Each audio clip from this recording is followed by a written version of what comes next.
Good day, everybody. Brian here from QuantLabsNet.com. Today is June 1st, 2026. We're going to cover quite a bit of big changes and additions to the overall thing that I've been working on. Just to bring everybody up to speed, I am in mode of live trading. We've been trying to live trade for the last 2 days now, 3 days. And it's kind of hard to tweak a working, highly profitable strategy when you're coming out of simulation. Um, and nothing's happened. Now I'm going to show you what I'm doing about that. Plus, more importantly, I've gone from simulation to backtesting. So anything I've said about simulations, that's all you need. Forgive me, but not smart analysis on that because I've been talking to somebody who was part of my stream last week. They've helped me uh, come to terms with that. Yeah, backtesting is an important thing in the world of analyzing all this stuff. So let me take you to what I mean here. So right now, um, let's see here. Is it working? Yeah. Okay. So we're on the screen here. Uh, so couple things here. This is the new updated, improved version of all the web apps I've shown before, especially last week. We have here the Rithmic version and connecting the Rithmic, and then we also have the Interactive Brokers. So most people want to see this um, is the trading version, live trading. So essentially, what we've got here is we have a live connection happening with TWS, the Interactive Brokers Trader Workstation.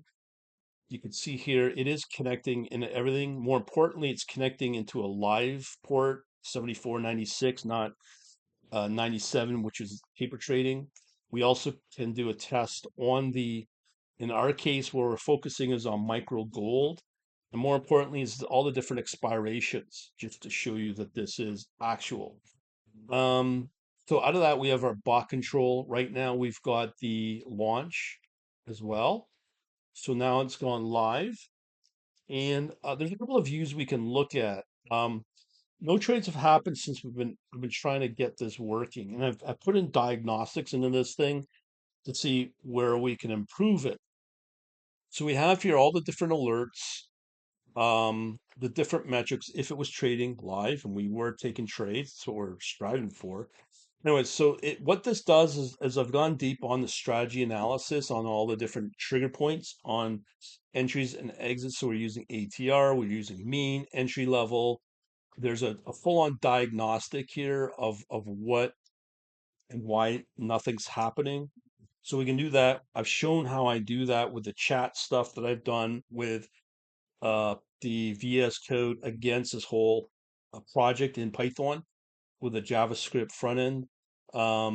We also got here more sophisticated, supposed to be live, is the MGC terminal because I guess as it says micro gold. This is the important factor right here, which is a problem. Okay. Um, we have depth of market as well. This does change, but this for some reason goes into stale mode. I don't know. It's kind of frustrating in a way. I don't know if it's a strategy that triggers it. I don't know, but this needs to get fixed. But what I will say is, and I can fix it, because I got two big things happening right now. But right now, if this is an issue with the code, an issue with Interactive Brokers, TWS itself, I don't know. But I got to look into this. But one thing I will mention here is that the stale is important because this happens a lot in Interactive Brokers, working or not. I've seen it where it either goes live collecting data. I mentioned this in my last stream, which is now password protected. Sorry.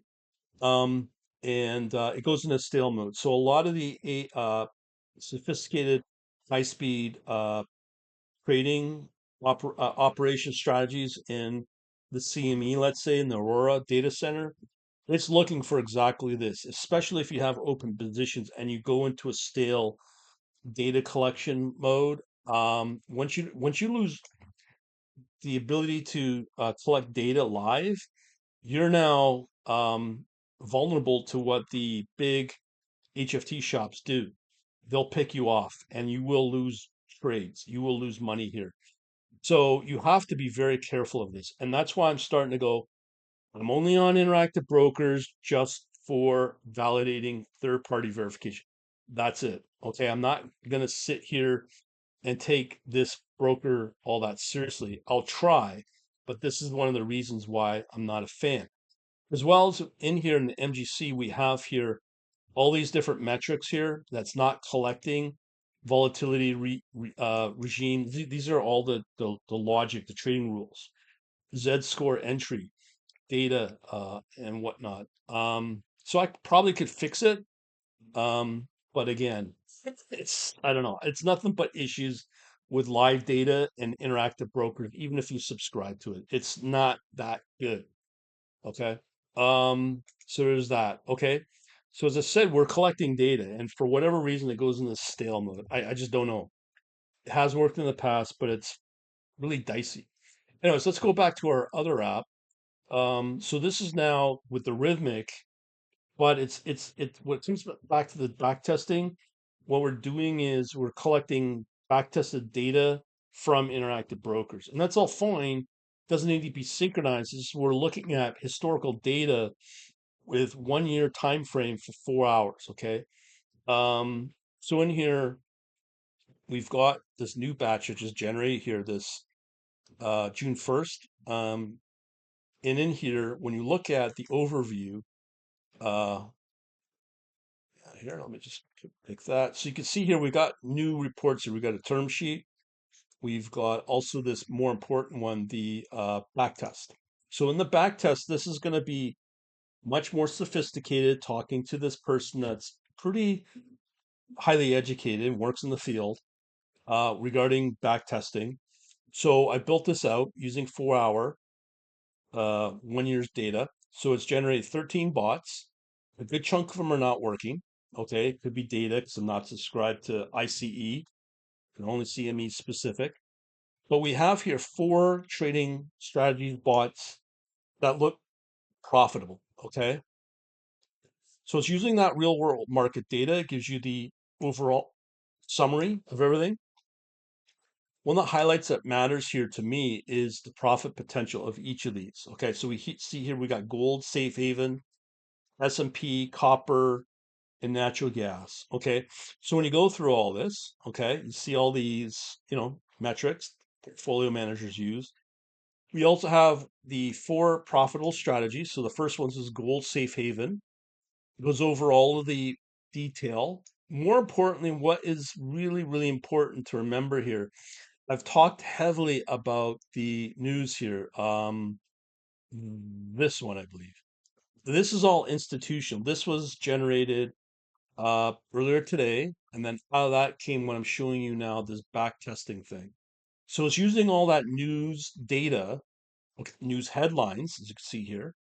What are going to drive the potential of this particular strategy?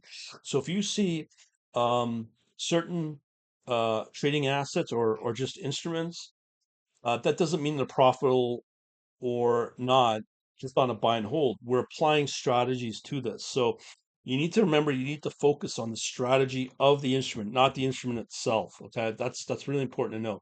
So if we're longing gold, here's some of the factors of the news that drives that. Okay, from today on the last batch that was generated here. So we have this AUN and EG. Okay, I'm not sure. I don't know everything in the world. This looks like a gold, maybe ETF. I don't know.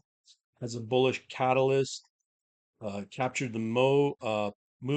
All news, right? All of this news right here. Okay. So we've got here Solana. I don't know how that impacts gold.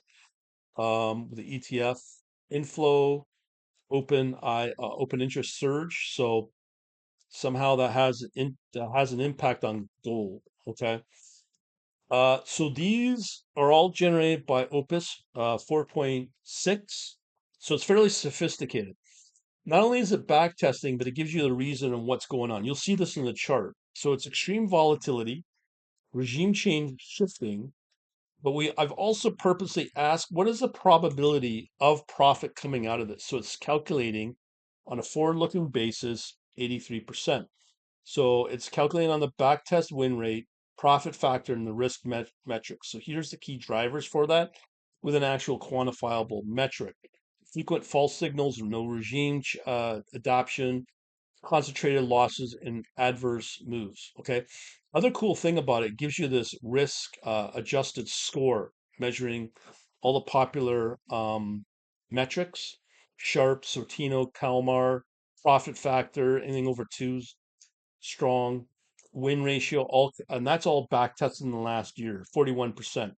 Max drawdown, which is important. Now, one important thing I need to stress here is I did put up a post on this. Yeah, right here, my group. Okay.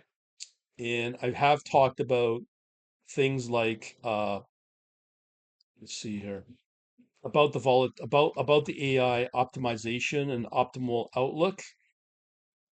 So right here it talks about it saying yeah, there's some negative sides to it. So it goes into full detail on that. Okay. So when you look at today's data, markets are up a little bit.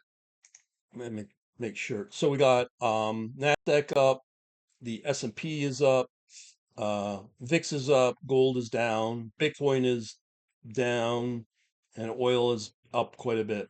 Okay. So again, look at all this. This is just a guide. It's like kind of like a tool. And that's all it really is. Okay. So there's gonna be something that AI cannot do here. So here it's telling us trend regime on the volatility and the 20 bar range. Okay.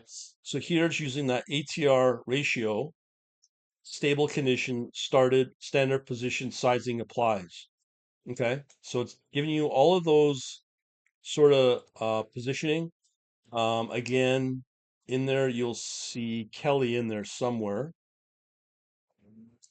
Okay, this is the important one right here. So I have not put the dates in here, but this is for the last year.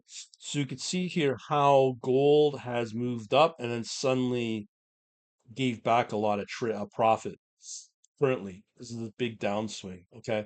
So this is what we got to pay attention to from a metric side, back tested wise, is that we have very minimal drawdown here, but in the last couple of months, we see that there's a massive drawdown here. This is the sort of thing you don't want to trade in. So again, I've talked about the positioning, sizing, and recommendation. That can come from all the news that I just showed you, and that's what institutions are doing. Which firms, what kind of firms, how they're positioning themselves. And there's about four or five. There could be market makers, there could be traditional hedge funds, there could be producers, or it could be all kinds. And they're going to position based upon that. So the news will show you that. So that's important to know, and it's all based around Kelly criterion, risk per trade, and the max contract by margin. So here it's giving you a recommendation, weak edge or high drawdown risk. Okay, that's really important to know. And when it comes to trading stuff like this, it's all about timing. I cannot stress that. And that's all because of the shift of going back to showing you back tested stuff, historical data, and using it based upon news, combining with the historical patterns, and then projecting the future and what is and isn't a edge or not. Okay, and that's again using the strategies I mentioned specifically here on this particular bot strategy, whatever you want to call it, on the trading rules. Okay, so again, monthly return analysis, very key here. You can see here we've got mixed trend in the overall returns each month for the last year. Here you can see it's got 11 months, so 6 losing months and 5 winning months as well. Okay, so you have to ask yourself, is it worth trading this under these conditions for this particular strategy? Is it worthwhile to go in, optimize, tweak, and so on? So you can see for the last 4 months, the answer is no. Okay, so but when you look at the last trades, it's trying to simulate here longs It's all longs based upon the strategy type. And you can see here the P&L, a lot of it's just losses. So you can see right there, it's not really worth pursuing. Okay. And again, this is using 4-hour data, using these trading rules and real world market data. So this is a very, very important and helpful way to look at this particular strategy, if it's useful or not. So again, we use the AI. Okay. And again, as I said before, it can be wild, wild predictions, especially on that. But all of this is all built around real world market data that's been downloaded for the last year. Okay, so I just want to make sure people understand that. But then when you move into the equity markets, okay, another important thing I want to stress here. I posted a general um, a general question using Quen, and what I wanted to know is where are the firms making their most money? Okay, like how and what instruments are they trading? So you can see here, this includes high frequency trading and traditional hedge funds. So in here we got equity stocks is number one. That's where they're going to trade because of the volume, and I've already shown you the profit potential. Most of it's going to be a good chunk of it's in equity index, futures, commodity, and interest rates. Interesting, Lee. Also options, both equity and index, FX currency. So the priority gets less and less and less. So that's the HFT firms. Okay. And then we look at what are the hedge funds trading in equities, fixed income, currencies, commodities, and so on. But here's the interesting one, the most profitable market conditions. When I asked the same question across many LLMs, most of it pretty well came back and said highest risk, but the most profitable when done right is market making. Okay. So that's all based upon market conditions, what drives a particular strategy, and the capabilities of the firm and their staffing, and like what kind of edge does that firm have overall the other competitive in that space. Okay. So here, HFT equities, the future tend to be most profitable due to high liquidity and volume. Okay, I cannot stress that. And I'm pretty well in cahoots with that thinking. Then you have options market making. Okay, that's going to be the most profitable. Here, it's going to be the most profitable when the stock markets or the equity markets are trending positive. You could do shorting, but it's much higher risk. Number two, the most lucrative in my mind is going to be options market making. Can be very profitable, but it's complex. That's where you get the FPGA, all the high end math and all that, all the quantity stuff. And then we get into FX with tight spreads but enormous volume. So you're looking at DXY, you're looking at Euro, and probably Japanese yen, based again market conditions. Most profitable strategies involve less efficient market or more complex instruments. That's where the high risk comes in. Okay, and then there's all these other references here as well. So just want to mention that. But when you go to the to this particular, so on page 8, if you go back to the beginning, what's really important to pay attention to is what are the most profitable so far in these market conditions today when this was generated. Well, number one is gold right now because it's a safety trade. Again, number two is going to be your S&P and NASDAQ. And then this one, I'm going to go into detail, but just as a foreshadowing here, this one, copper, is the most profitable, most interesting one to look at for general profit moving into the future. Okay. So let's look at where we were on page 8. So here we're now looking at supposedly the most liquid, highest volume. You can see here, here's the highest volume. I could calculate the open interest if I want. I'm only trading futures right now. We're looking at the expiry of this particular contract on the NQ, all the different metrics, tick size, all that fun stuff. Then we get into all of the AI estimate, and I've also talked about the reality, actual. Again, is this profitable? Um, so it's saying the results exceeded the AI expectation. These are the current drivers of news. And again, these are the current synopsis moving forward as of today. Okay. And what to do. Very specific. That's from the news. Okay. Again, this is not what retail is doing. This is what institutions are doing. Again, I've shown you that, and that comes from this report right here. Okay. This guy right here. That will go through all of the detail. You can get that through my quant analytics, but between this hit back testing and the current news is exactly why the price is going to go up again per month to 127, because no one else is doing this, as far as I know. Part of the other thing that part of this is we look at what's the potential to be profitable here on a forward-looking basis, right? So I've asked that specifically in the AI, again, using Opus.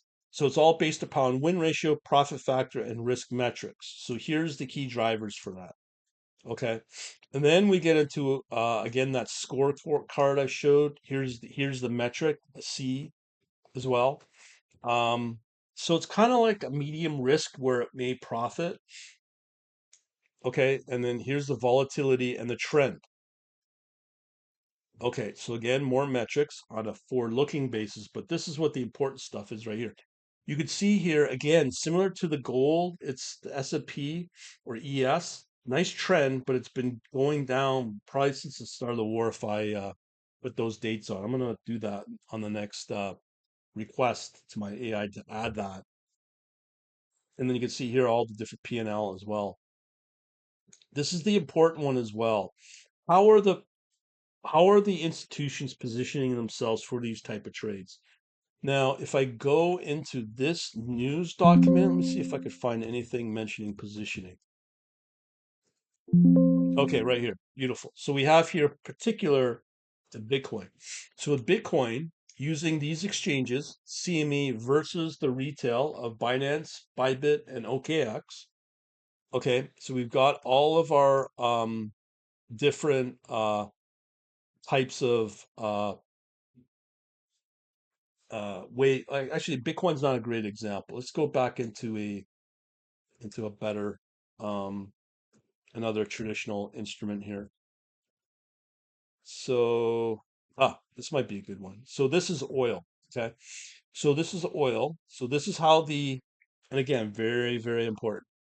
These are all the different participants from an institution point of view for looks like it is Bitcoin and Ethereum.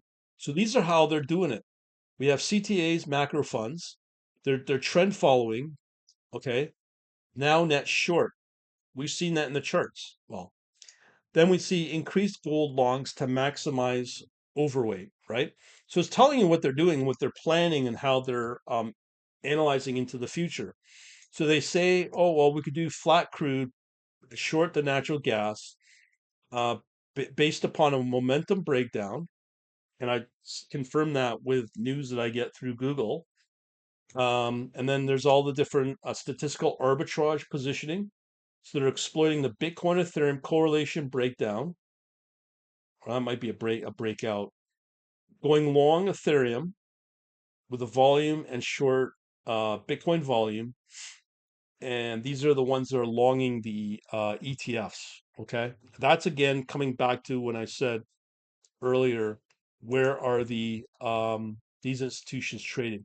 These are again are the market or equity ETFs in this case. And you can specifically see where they're trading and how they're setting up their positions. Okay, that is just the CTAs and macro funds. Then we get into the dealers, okay, and the market impact. Okay, so here there's going to be other types of traders, delta gamma traders and market impact traders based upon this. But more specifically, there's going to be some commodity and FX hedge funds. What are they doing? For energy, they long Brent, short WTI, so that's your arbitrage right there, based upon geopolitical news. Then we have the natural gas shorting, storage hit record highs. Again, news that drives that. More importantly, right here, what's happening in the FX currencies. So we got short Euro USD, we're seeing that, and long Mexican peso. Again, it gets into the actual uh, types of let me see here. That's So here's your catalyst, here's your hedging positioning, okay? And that this just goes on and on and on. You have 25 instances of this for each one. So all of that's driven from and puts it into these reports. That's where the AI generates these calls from. But for me, as a smaller level trader, what's more important is what's happening currently. So if I was to use this particular strategy of this what's it called? The S&P 500 versus a NASDAQ AI divergence strategy. And on the trading rules for the last 3 months, so this is looking good on the positioning size or the news. But here you can see that the trend is not your friend. Okay, you can see here the losses last 3 months, and overall it's mixed over the last year or 11 months, or in this case 8 months. So that's telling you it's not a very strong momentum in the markets for this type of strategy. Okay, that's what you take away from this. Okay, that's all you need to really actually know. But then when you get in this particular strategy, this third one, this copper versus China's stimulus, a very different level. Again, everything here. Now, you're not going to usually get this in mainstream news, not on your CNBC, not on your Bloomberg, because they're more US, more US centric. Obviously, China itself is going to have major impact on a commodity like copper. So it's capitalizing on the Chinese stimulus expectation and the LME stockpile at 8-year low with institutional positioning, as I showed you earlier, via short front month and long 6-month calendar packs. Again, that's institutional sounding to me. Okay, so again, we go through all the drivers, all the news. Here's the outlook for it. Okay, okay, that's what the AI did versus what was actually happening, right? And then we get into the risk drivers again from the institutional perspective. Get your usual scorecard. So this is important to understand here. If Sharpe ratios, it's not bad, it's not great, with an A plus on the Sortino, which factors in volatility. Okay, the drawdown, this has got to be worked on, but that's pretty excessive. So this can be a particularly high risk strategy. Okay, but still, it's the better one. And I say that because you could look here, it has those big drawdowns, but it could come back with a trend. And why do I say that? The back's drawdown is not as deep as it used to be. And how do I know that? Well, here's your trading right here. So if you know you have more green than red monthly trades, so for the last couple of months, pretty well all year, it's all green. So that's a pretty good strong indicator that this would be a good strategy to go with. Okay, that out of all of them, that's probably the one I'd go with based upon what I'm seeing here. Okay, and then we have the natural gas. Now I think natural gas has come and gone. Okay, and we can go through all the fun stuff. I've already mentioned it or otherwise. But again, you could see all of this in the scorecard. But more importantly, is this right here. Here's our max opportunity, and this is probably traditional winter time season when natural gas does go up. Um, but here's less risk.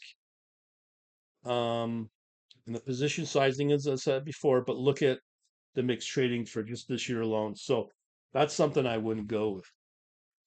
Okay, so now we go into the unprofitable or questionable strategies, which I would not focus on. So we have here Bitcoin and this arbitrage.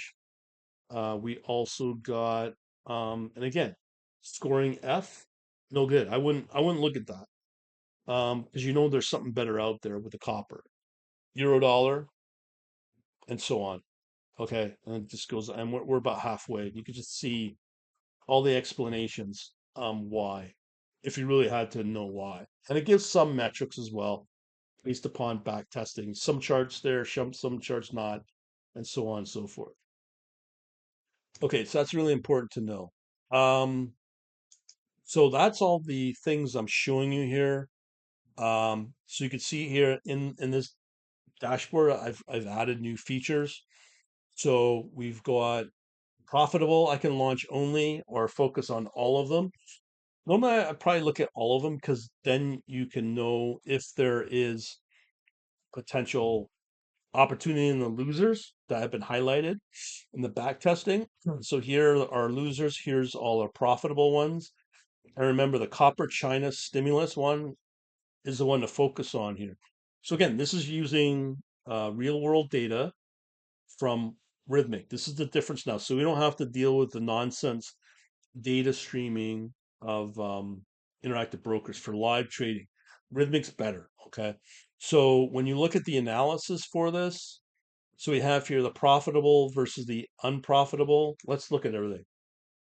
Okay. And what it's doing right now. So you can see here, a couple of bots are running. Here's what's important. These are what's traded. This is the encouraging sign here is we've got um, Ethereum's looking good. And I believe there was an HG in there as well. Here's another important one that's important. So you can see here we have an Ethereum move up in the volume for whatever reason. And then we have a color code. You can see here HG, the volume's not bad actually. And then in there you get aluminum and then the green, which is Bitcoin. Okay. So that's kind of sort of things I'm looking for is hopefully to see this copper trade.